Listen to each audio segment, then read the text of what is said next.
feel that it's like, oh, it's not related. Yeah, that's not related to what you're here for, but it actually is. A lot of things were discussed, a lot of upcoming events which are being, um, which are made and curated just for you guys, for your, so that you learn to work, how to work in an organization, how to be a part of it.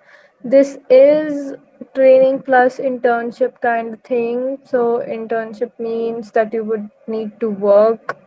Usually when you join proper internship, there's like some dedicated hours a day. It's like from this time to that time you have to be over there working non-stop. But yeah, at least we're not doing that. You have some meetings to attend, a little bit of things. You will be told something. You get to interact with people. Maybe you'll come to learn new things. You will get some knowledge. There are seniors over there who would tell more stuff. And I even messaged in the group. I told you guys to let me know if like somebody cannot join, then why you are not able to. And there were some of you, I'm guessing you guys didn't join. I didn't get screenshots from everybody, and then I didn't even get a reason for why you didn't do that. This is, you also have a training part where I'm like teaching you, and that can seem very to a point you will take like liberty of that we're just learning. We're not really doing any major thing that is contributing to the maybe the monetary purpose of our organization. Now what happens when you join like a company for internship? They make you work. Because of that work, the company would be making money. You would like being a part of a thing. Right now you're learning, but it doesn't mean that you're not responsible for other things happening. You're responsible for that too. Being a part of that meeting was pretty important, and we were asked to get all of you to join. You would be over there. A lot of things were told which the people who didn't join missed out on that. And yeah, when you were like, this is how you will learn. Like if you were in a big organization, you would be, you would have to answer your seniors, and you just cannot like just ignore them. And you cannot, just like you're being told to do something and just don't do it, they will just kick you out the next day. They will not tolerate that. Like why would they tolerate that? All right, in today's world, when you go out to work, you need the work. They don't need you. They have hundreds of people. There's so many people. Like, see how many colleges are out there. See how many, they're like, I don't know, more than thousands of colleges all across India teaching the same course, doing the same thing. Every college has hundreds and hundreds of students that will be passing out at the same time, and you will be. That will be entering, the job field exactly the same time that you will be. So the companies are not like short on people. They have too many people, okay? They have to literally reject people. They have like they never like there's no shortage. They can just kick you out whenever they want. I'm not saying that to hurt you or like make you feel like, oh, you didn't join, like blah blah blah. I'm just telling you guys, like, the problem was not that you did not join. The problem was like you didn't even tell me that you are not joining, or there's specific reason that you will not join. That's what I felt, a bit wrong.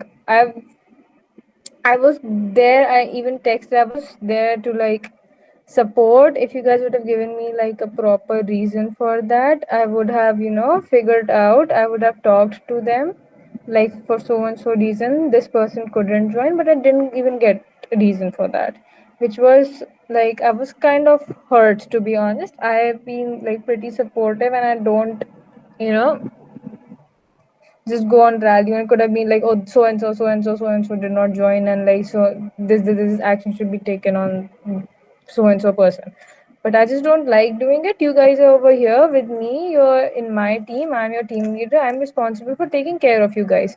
But for what, in return of that, what I want you all to do is to be responsive and to be responsible. If you are not able to do something, let me know you're not able to do something. I'm not going to scold you or something. Like I'm not gonna be like, oh, like I'm not gonna like scold you, all right? I'm gonna figure out a way which will be like good for both of us. But if you don't even respond and don't even let me know, that creates a problem for me.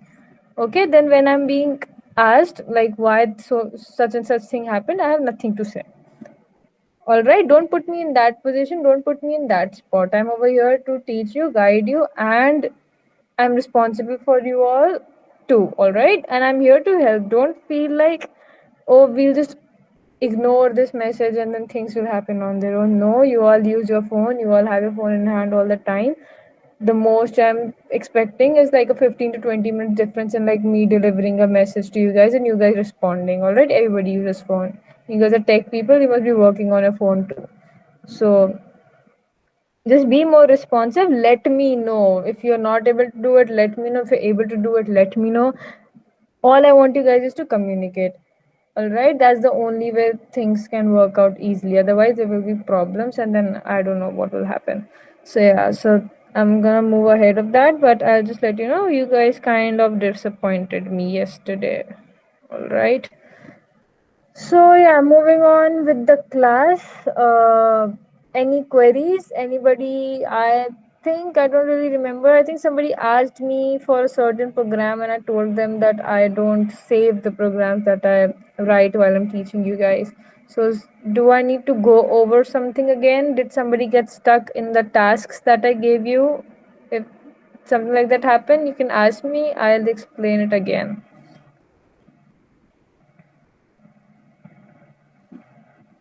Quickly let me know with the yes, I want you to explain something again, or a no, so that either we can wait or we can move ahead. Hello, ma'am. Yes. Actually, right now I don't have Lappy, so after the class on personal WhatsApp, can I text? Yeah, you can. Yeah. But what did you wanted to ask? Uh, that one error. Oh, you had an error. Did you send me a screenshot of that error by? Yes, yes, I asked that day, but the class was cancelled on that day. So Oh, okay. Wait, just hold for.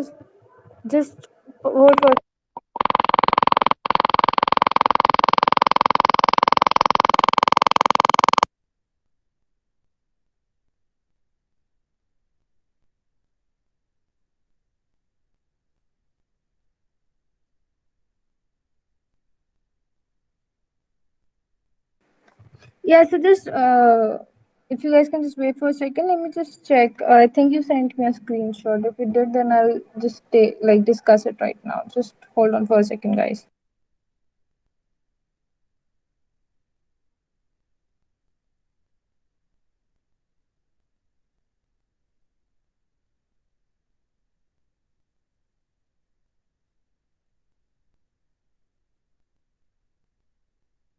Are you talking about that grading program, the one you were supposed to give grades? yes, exactly. Yeah, so you did not get the output for that. Ma'am, I'm not able to recollect where I was going wrong. So actually, I will text after the meeting. Oh, okay, sure. Because there's only like a mistake of a bracket you're making, so you can text me and I'll let you know. Sure, Okay, ma'am. anybody else has any problem? Anybody wants me to discuss a certain program or whatever, you guys can ask. Don't feel shy. I feel nice. Like, she asks a lot of questions, so like I know that okay, she's working and she's learning. What about others? If you guys want me to, go over something, do you guys want me to? Yeah. Ma'am, can you explain absolute values for program, please? Or the program for absolute values. All right. Yes, ma'am. Okay. So, yeah, I'm gonna use VS Code today.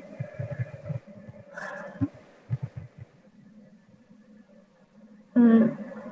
Wait a second.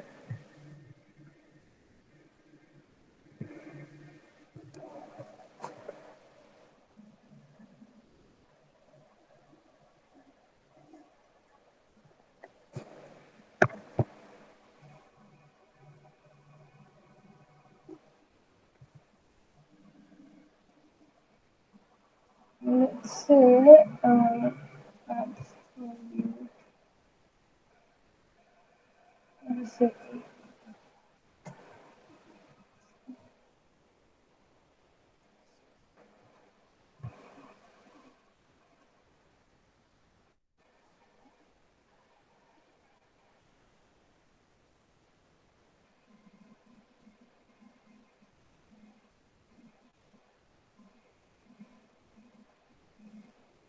Whenever you guys are actually, running, keep in mind that this thing and your class name should be the same.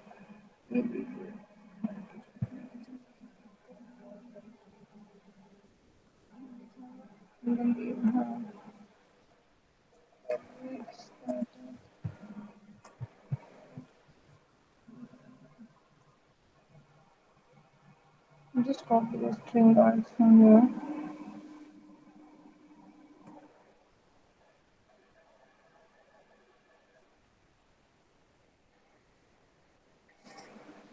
Yeah, so the absolute value program. So I think what you were supposed to do that you will have a value. So let me just take two values. I'll take an int a, which will be let's say one, and then int b, which will be equal to minus one.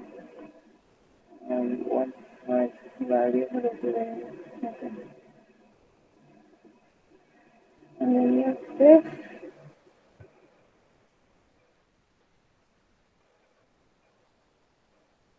Is greater than 0. I'll explain it in a second. I'll just write it once and then I'll explain it.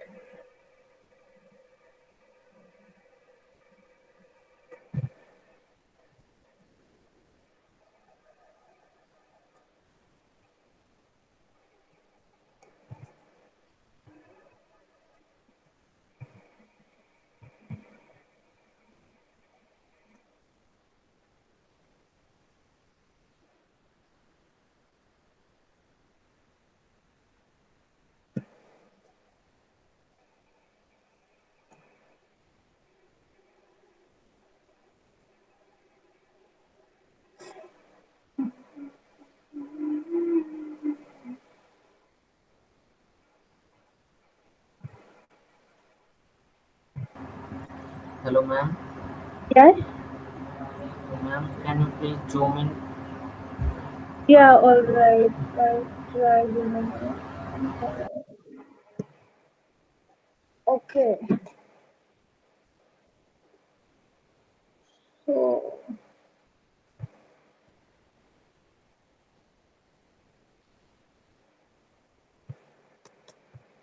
why is it not working? Any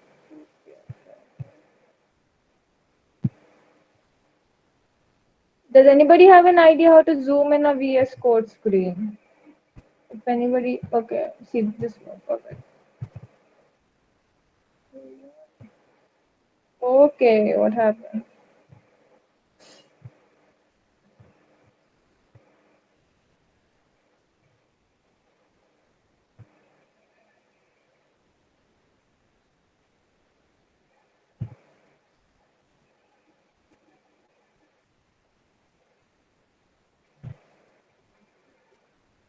It's not doing what I actually want it to do.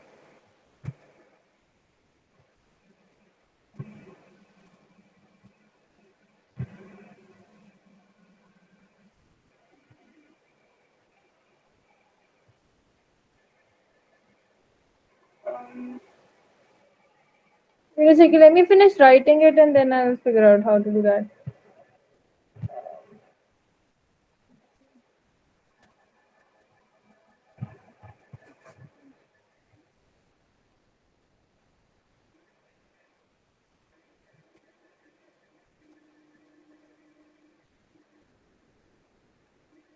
Okay, so the zero, then I just print that. And I do this. So,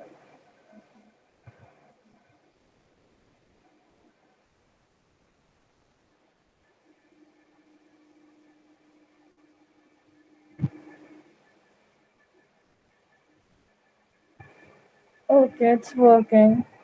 So, you guys want me to zoom in? So, why this is not. Ma'am, Yeah. press Control plus equal sign. You want me to press Control Con- and Control plus equal button. oh, okay, okay. With con All right, great. This is amazing. Right. So now you guys can see it. I Yes, hope ma'am. it is. You want me to zoom in more? Should I go more? No, ma'am. Fine. Okay, nice. So we learned a new thing. Even I learned a new thing. Very great. Very good. So yeah, the absolute value program. So what it want okay.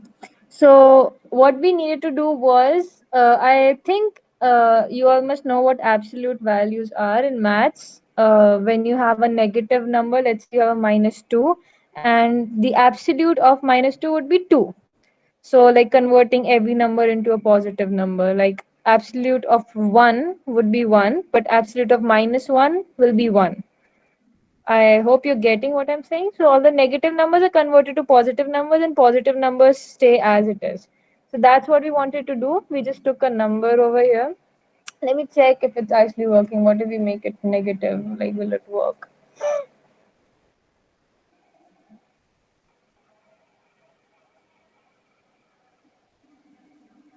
Yeah, it does. So, what we did first, we checked if a is greater than or equal to 0. Greater than 0 means it is a positive number or it is 0 itself. Because 0, we don't have a -0 or a +0, it's 0, right? So we checked that if it is greater than 0, that means if it is a positive number, or it is equal to 0, then we will just print whatever the number is. We don't need to make any changes because a positive number stays as it is.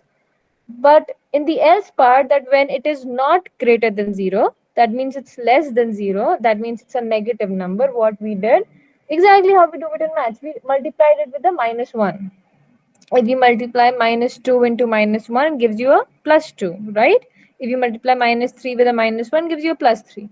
So that's what we did, and we printed that value. So you can see it over here. When I did it with -1, we got a positive one. You guys can see this, and this is when I executed it with the +1, so it stayed +1. Is it clear? Is anybody still confused? Do you want me to explain it in a different way?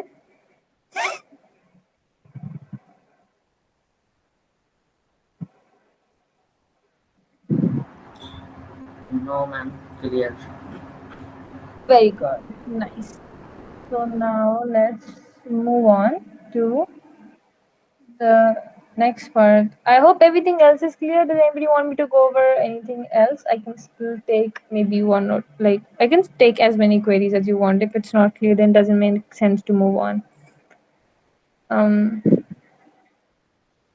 okay, so no more queries. Then let's move ahead. What we're gonna study now is the if-else block. So we'll go more deep into the if statement. So these are the flow charts. If you guys know what flow charts are, then you can understand what it is. So it just tells you how your compiler handles an if statement. So this is where it starts, it checks the condition. If it is true, it goes into the if code, and after that it just exits the if. And if it is false, it doesn't go inside the if, it just exits it. So that's like a pictorial way of depicting it. And then we did if else. So I think now if and if else is clear. We can have if without an else too. Like you can just use an if and not have an else part. All right. So did that, and then we're going to look at this new thing, which is a ternary operator. It's another way of, writing the if statement, but in a single line. It's like you can see the symbol for the ternary operator is like question mark and colon. That's what you use. So how it works, let's see this example. I hope this example, you guys can see this one. So how it works is, it is they took a number and they said string output equals to number modulus equal to. Can somebody tell me what is this condition for? Okay, it says over there, that's like obvious, but this is for that your even number condition that we use. They are dividing it and checking if the number is, this is the what you put in the if statement, right? This is the condition. they put the condition, then they put the question mark, and then they said even number colon odd number. So if this thing is true, if this condition returns true, this part will be executed, whatever is after the question mark, and if it is false, whatever is after the colon will be executed. So let me, show that to you with an example. It will be way more easy for you. So we'll just, edit this one. We used an if else statement. We'll just do the same thing, but with a ternary operator. So what we will do is, um, let's say we need to store the number. Yeah. So we'll take an int absolute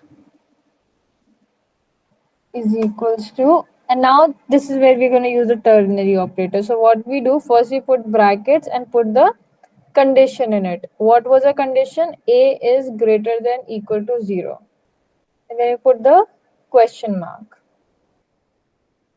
All right, you guys can see it, right? Yeah. So then you put a question mark, and over after the question mark, we'll put the part of code that will be executed when this condition is true. So whatever should happen if a is greater than 0, okay? If a is greater than 0, what should happen? The number should be stored itself. All right, like a, if a is greater than equal to 0, a will be stored in absolute. Otherwise, what should happen? We should have a multiplied by -1. We put the semicolon. All right, and then we'll do system dot out dot println, and we'll just print absolute. Do you guys follow what I did? I did the same thing. I did the same thing, but using a ternary operator. So what we did, we took an integer to store the absolute value, and then we put the condition. In the bracket, we put the condition. What was the condition over here? It was, is a greater than equal to 0? If it is, then the part after the question mark will be executed, which is a will be stored as it is, and if it is not, then this a into -1 will be stored. Do you guys understand this? Is anybody confused about this? Ma'am, will you please pardon that again? Okay, so let's try taking another example. Let's take the same, the even odd number example. So we can take a string, and then we can just name it, let's say D. Okay, so first we need to have, something to store a value or something. All right, like whatever is returning over here should be like stored. So right now we're gonna have a string which will tell you, is it even or is it odd. Okay, so this data type should be, this data type, the one you use over here, should be whatever is, this data type. Both of these statements, data type should be same. So you cannot have like a over here and have a string over here. No, this should be same. Okay, then like otherwise you will get errors for no reason. So we're gonna make it again. So we wrote a string D, which will be storing our output, and then we put brackets to, declare the condition, whatever condition is. So we are checking if the number is even or odd. So what condition are we going to put? Let's say if a modulus 2 equal 0. This is the condition. You all remember, like this is your condition for checking even, right? And then for the ternary operator, what we use a question mark. So we put the question mark. Now we're going to put the part of the code which should work if this condition is true. If this condition will be true, if a modulus 2 equal 0 will be true, that means the number is even, right? So we're going to write even number. All right, and because this this is a string, because this part is a string, that's why we took this string D. All right, if this would have been an integer, we would have taken like integer. value, like integer variable. If this would have been boolean, we would have taken a boolean variable. All right, so data type of this depends on this part. All right, and after that we're going to put the part of the code after the colon, which should work if the condition is false. This part should work when the condition is false. So when the condition is false, should say odd number, right? And then we put a semicolon. And both of these data types, like this one and this part, they should be of the same type. Already you cannot write a number over here and then write a string over here, or write, maybe a boolean value and a double value, or like this different kind of values. You don't do that. Both of these should have the same data type, and this should have the same data type as this one. Is it clear now? Yes, ma'am. All right, did everyone understood what is happening? You guys would need to Ma'am, if the condition is true, then only the after the question mark string is executed, ma'am. yes, if the condition is true, then this part is executed from this question mark till over here. If it is false, then from colon till the end is executed. Right, in the like in the if block, if the condition true, if text executes, otherwise the else part executes. Similarly, if this condition is true, then from this question mark till over here, whatever is over there will execute. If it is false, then all of this part will execute. All right. Clear, ma'am. Yeah, so just like if and else, you can, like, to make it easy, you can even read it like, if this condition is true, do this, else do that. That's how it is. If the condition is true, it will do this, else it will do whatever's after the colon. All right. So that finishes that ternary operator. You can make use of ternary operator if you want. If you don't, you like just use a simple if and else. But it's good to know these things so that if you read somebody else's code, you understand what is happening and you don't get lost. So these things are for that. And even I think you would be a little bit confused, but you will understand it more when you try to use it yourself. So what you can do is, whatever the if programs you wrote last time, try doing them with your ternary operator. Okay, whenever there's only like a one if this else that situation, there's only like a if else, not more than that, then you can use this and you can figure it out. So if you will try converting your if else programs into ternary operator, you will get a better idea of it, and you will understand it better. It's not that difficult, it's very easy. When you'll do it once yourself, you will understand it. Now what we have is a if else if ladder. Now what is an if else if ladder? Let's say you have a condition, and if this condition is true, this part should work. Else, if this condition is true, then this part should work. Else if, and then you have at the end you have an else when like all the conditions are false, then this part should work. So we'll just see it with an example, because that makes it way more easier to understand. So this is documentation part that we studied in one of our lectures. I told you about it. The Java program to demonstrate the use of if else if ladder. It is a program of grading system. If somebody fails D grade, so there's C grade, and then there's B grade, A grade, and there's A plus grade. I don't know why did this say for fail system for whatever. So this is a grading system. That's what it is. So you have your class, then you have your main, and then these are the marks that they're going with. They're like marks is 65. So what they did, if marks is less than 50, system.out.println print fail. If the marks is less than 50, just print fail. All right. Then what they had to check now, else. So then after the if ends, you just go into the else part, but you just don't want the else to execute. There's more condition to it, right? You say else if marks is greater than 50 and marks is less than 60. So if it's between 50 and 60, then you print D. Else if the marks are greater than 60, less than 70, you print C. Else if marks is this, you print B. And then you print A, you print A plus. Else you just print invalid, like the number is not valid. Now, see how it will work when the marks is 65. Okay, marks is 65, the compiler comes, it checks if marks is less than 50, are they less than 50? No. So it doesn't go inside this, it goes to the else part, but it sees that it's an else if, so there's one more condition. So it checks, okay, so this thing did not work out, so it comes over, it says else if marks is greater than equal to 50, less than 60. No, they are not. So it doesn't execute this, it comes over here to the else part, but checks there's another if. So it says if marks is greater than 60, less than 70, yes. If it is a yes, it executes this part, and as soon as it executes it, it just exits the whole if thing. All right, then it doesn't go checking it again and again. It doesn't go to the else, any other else if statement. As soon as it, like, enters a correct condition, it executes that one, and after that it just ignores all of this and just gets out of here.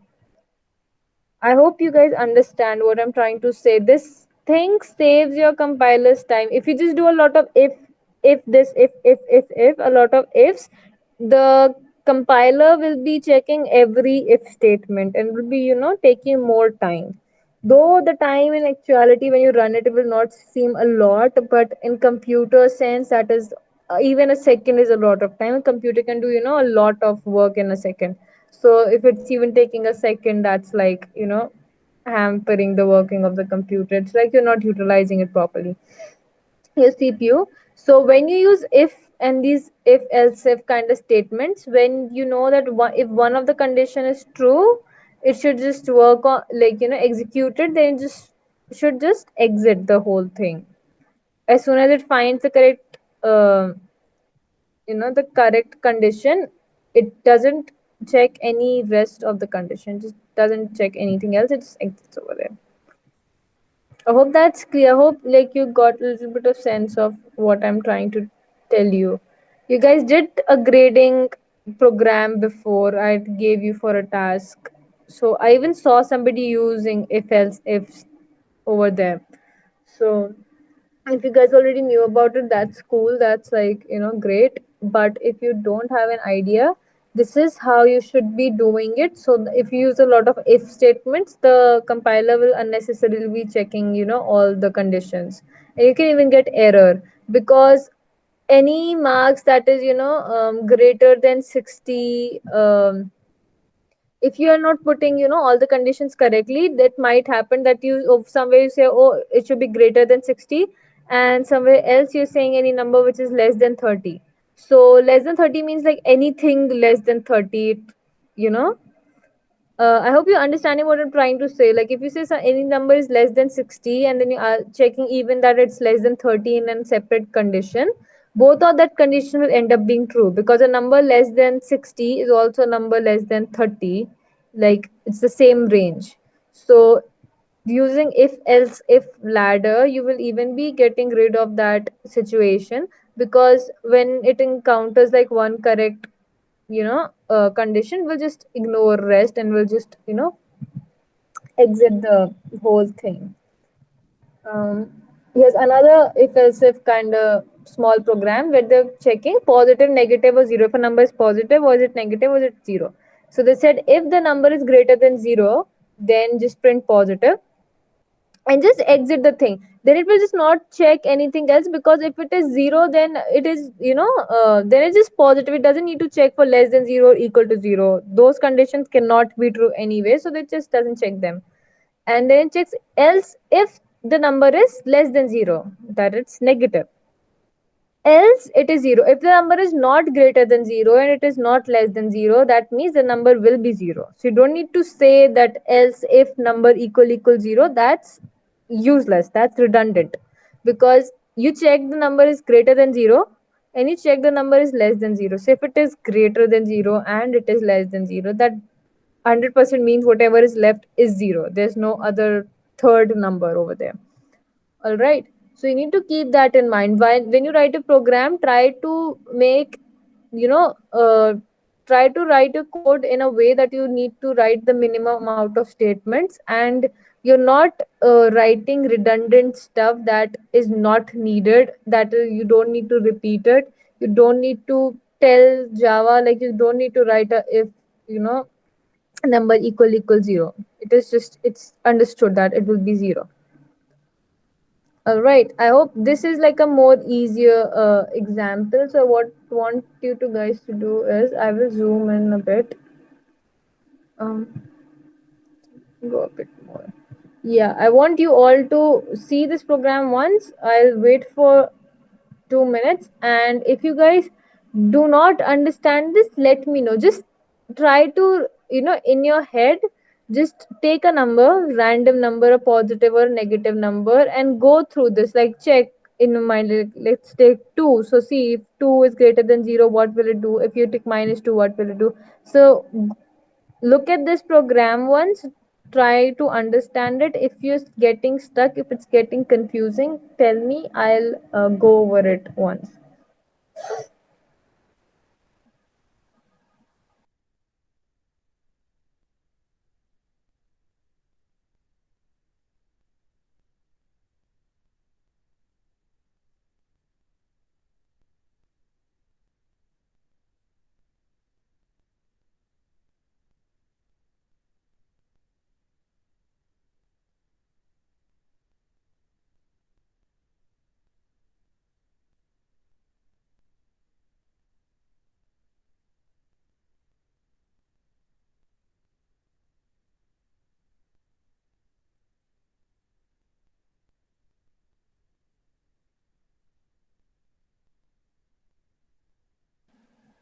Anybody wants to ask anything?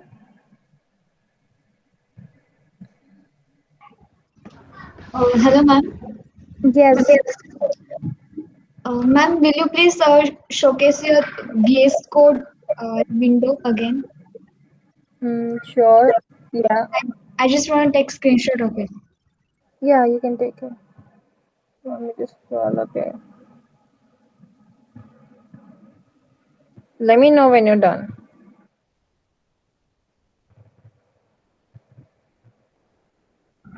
Yes, done it, ma'am. Okay, great.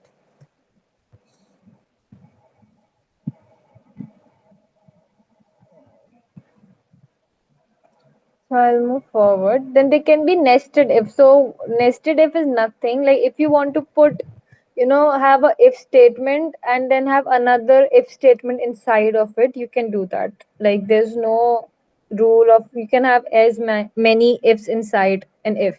You can have like, if gender equals female, and then have these braces, and inside that you can write, if age is greater than 50 inside of that. Like you want to check a condition based on another condition, like you checked like, maybe write it over here, then I think it will be more easier for you to understand. Let's say you were checking, like you needed to check like, if gender, it will show error because nothing is defined. Gender dot equals to, that's how you use in string, we'll study about that. And then you write female. I'll just uh, this is just so that you understand, that's not how you write it, this is just to explain you. Female, and then you write, if age is greater than 60. So you can do, will it do system dot out dot print, and we can just say, senior. Right, senior citizens, like greater than 60. So what we did was, we checked, first we checked if it is a female. We wanted to, like, find a female which is, who is aged greater than 60 in a program, right? So what do we first need to check? We need to check if that's a female or a male, right? So we checked if it is a female. Now if that person is female, then only we need to check the age, right? If it is not a female, then we don't care about that, we just wanted the females. So we checked if it is a female, then we came inside, then we checked if the age is greater than 60, then we printed. If we wanted more conditions, we could put more condition. Like we wanted to check age is greater than 60, and if, let's say their city is equals to Say Agra. We wanted like we only wanted the women who lived who were like female. They were aged more than 60 and they lived in the city Agra. Then only we wanted to print this statement. So we can have as many if statements inside another if statements as we want. All of this depends on what your question is, what program you're writing, and what you want to make your code to do. So this is when you will write more and more and more codes, then you will think about it more like, okay, I need to first do check this, then I need to check that, so what I can use for it. So all of this will become, right now you might be like, oh, but how did you know you need to do this? I know how to do this, like I know what to do because I thought about the question. I thought like what needs to be done. I needed to check if that person is a female. Then I needed to check if they're 60, and then I needed to check do they live in Agra. So if as I knew that when one condition is fulfilled, then we need to go on the next one. So I know I need to use nested ifs. I need to use an if inside an if, right?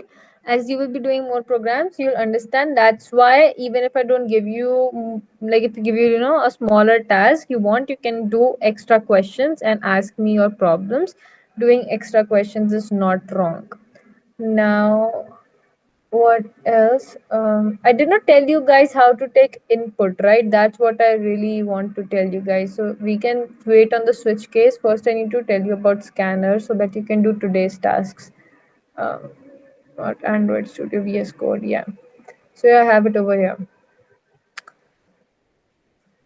So now let's say you need to write a program. Right now, what you were doing, you were writing programs and just putting values in it. You were hard coding them. You were like the values were in the program, they were not changing or anything, right? You were not receiving anything from the user.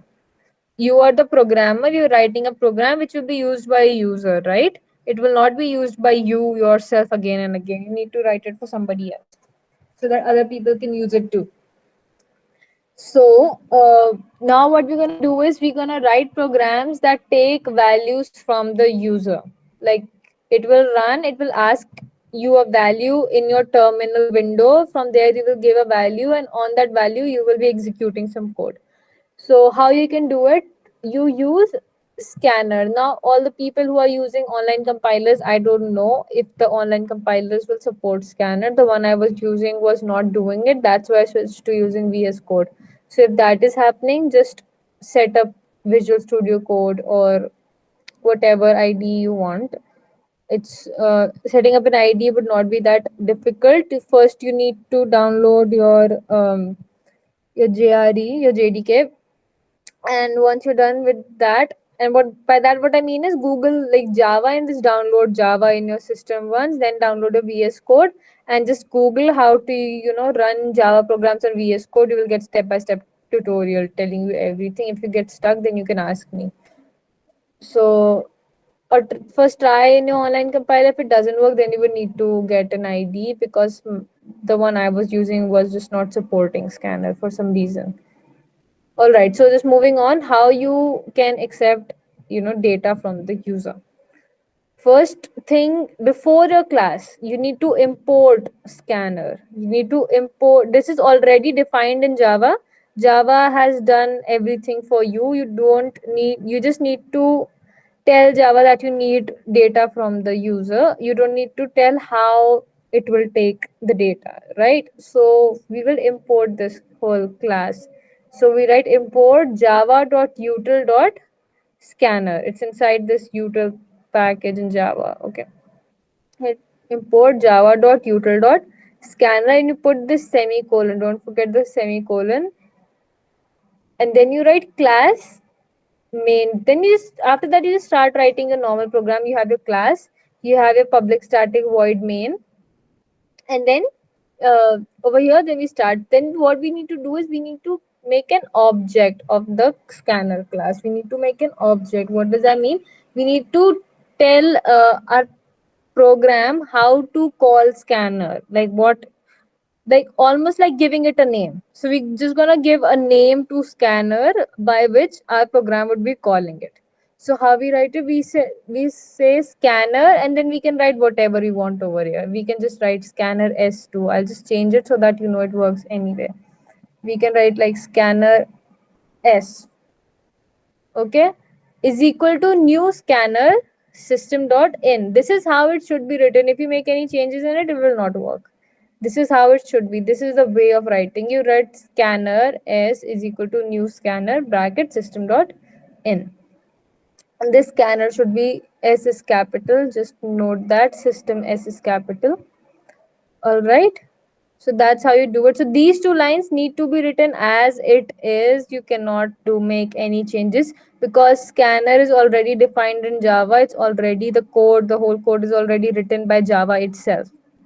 So we are just using that code. So it needs to be used in a certain way, which is already defined. You cannot make any changes. You need to write import java.tutorial.scanner. Then you write scanner s is equal to new scanner system.in. After that, we've written this statement so that this will be displayed on a terminal window, and whoever is using a program will know what to do. So as soon as your program will run, the first thing that will show up will be enter name, age, and salary. So the user would know to first they should enter their name, after that they should enter their age, and after that they should enter their salary, right? After this is where we've started using scanner. Over here we are accepting values from the user. So how we are accepting it? First we want a name. What is name? Name will be a string. It will be multiple characters. A name will be a string. So we will write string name is equals to whatever name we have given to scanner. I've given s, so I will use s. If you've used something else, you can use that. So we'll call scanner. So we'll whatever the name is, we'll say s dot next line. Now this thing, next line is used to accept strings. Next line is used to accept strings. Next int is used to accept integers. Next double is used for double values. Next float is used for float values. Pay attention to how they are written. Okay, it's the n is small, the I is capital, the D is capital, the L is capital. This is important. If you write a small l, it will not work. It needs to be capital. The syntax is important. You need to learn it by heart. You need to know that what needs to be capital, what needs to be small. I'll share even a document with you which will have all the syntax and everything, so you can see it over there. So what you need to do is next line is used for string, next int is used for integer, next double is used for double. Age will be an integer, obviously, and salary can be in doubles. You can have a point something over there. All right, I hope you guys follow till here. This is where we are accepting the values. And after that, when the user will enter the name will be stored over here. When they enter the age, it will be stored over here. They enter salary, it's stored over here. After that, we just printed that. Okay. What we did, we displayed whatever values the user entered. So I'll save it and I'll try running it. This should work. What happened? S is never closed. Don't need to do that. Run without it.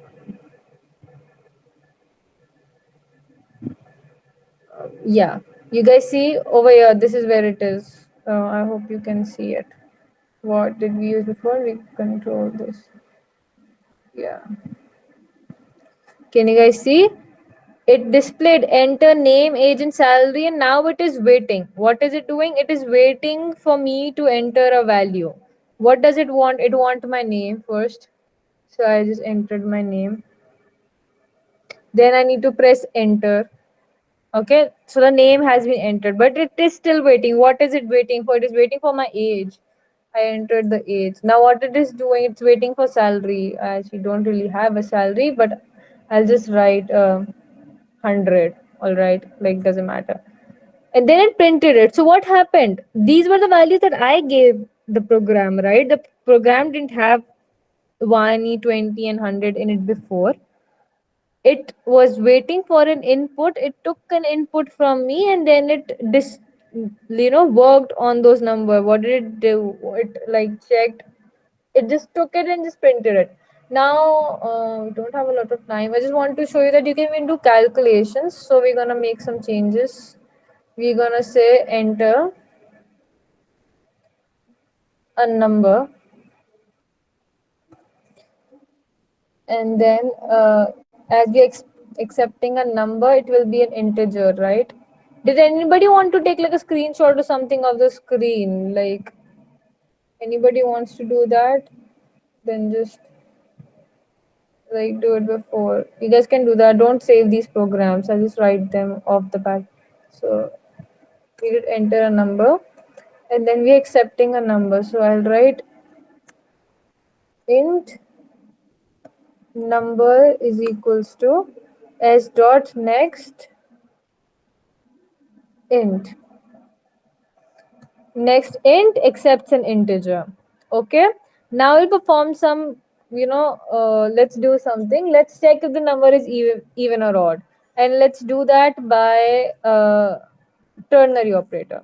Let's say string and let's just say a is equals to, we'll write the condition for even and odd, which is the number which is stored over here. Then modulus 2 equal 0. Now when it is equal 0, it should say even, and when it is not equal 0, it should say odd.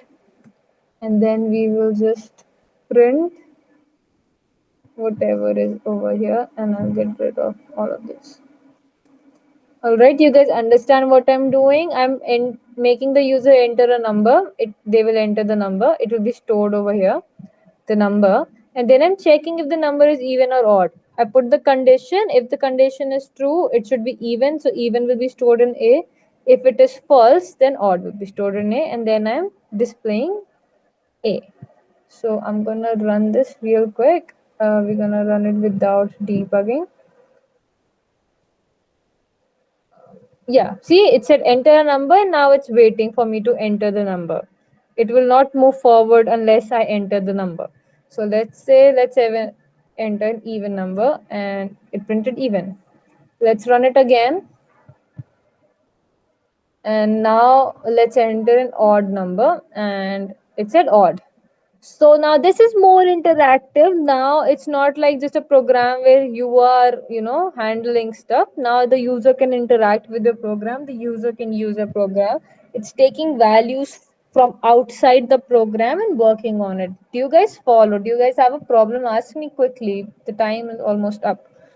I hope scanner is clear. I hope you understand how to make user input values. Anybody have any questions? Yes, sir. Question. Hello, ma'am.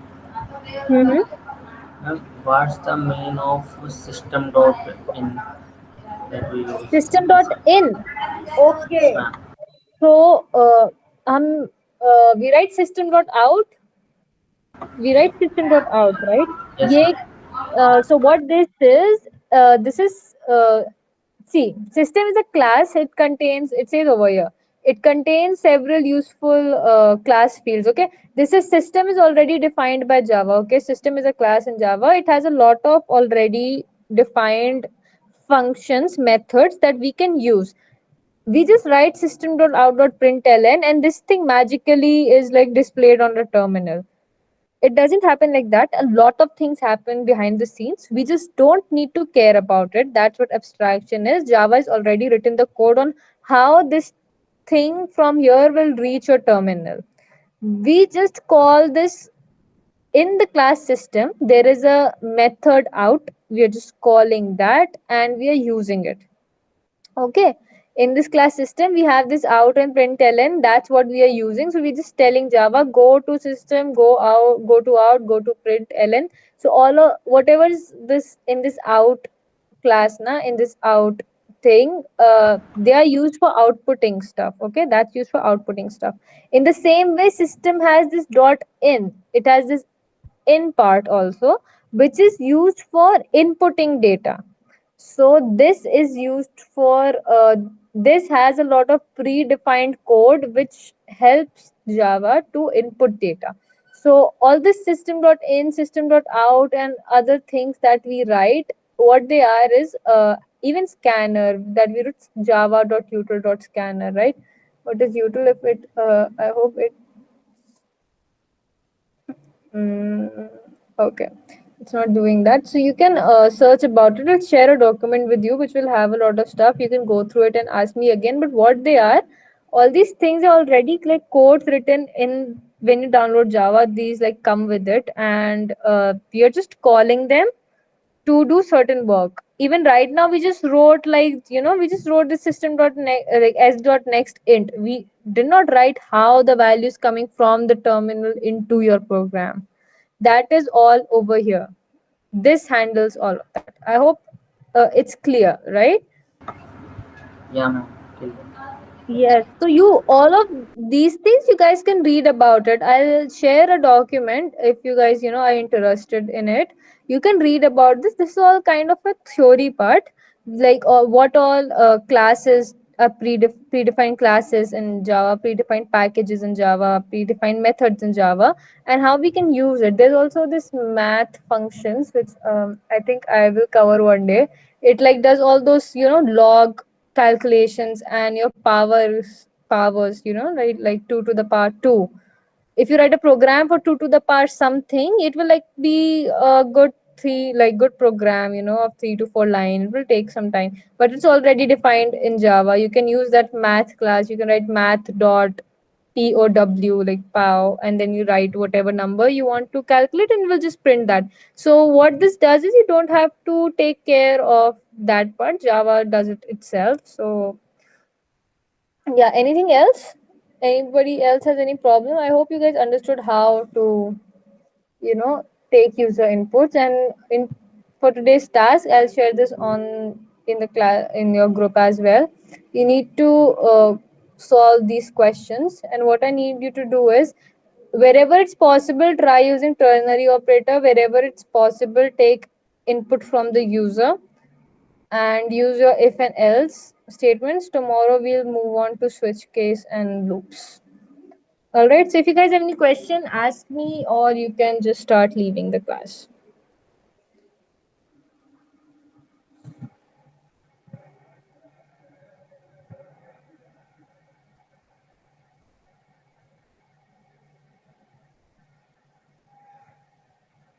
If you don't have any question, yeah, you can just start leaving. Yeah, good.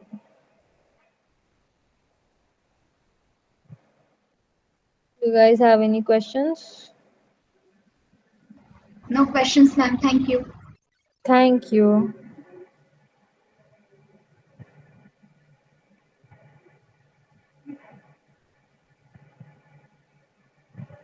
Okay, so I'll just end this session then. All right. Thank you so much. Bye bye.